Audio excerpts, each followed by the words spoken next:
Hi viewers, mayamu taram nokcheri.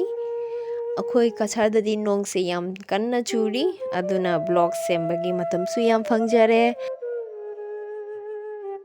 Mayam da haijaningba haibu haju haji akhoi kacharda incident ama viral jali mayam tabiramba yai pata ba haina.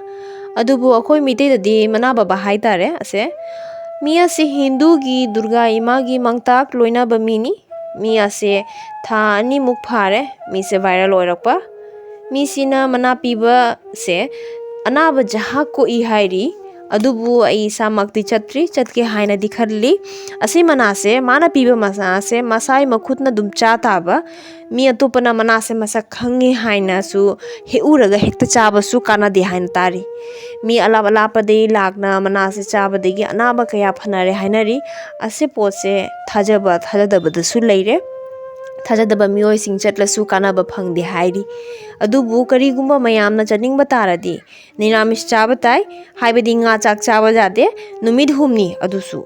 ado haibadi chakadabagi no mangse nga hentaba niramis chataba daidi chatpa numisu niramis chataba daidi halaga su mathang numitse chataba niramis ado kaigum mayamna chatningba taradi aloibada ai address hapcharake asise Sri Bhumi district gi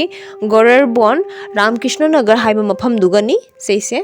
mayam amta chatpiu yengbiu kaiguma yengning ba taradi chatting ba taradi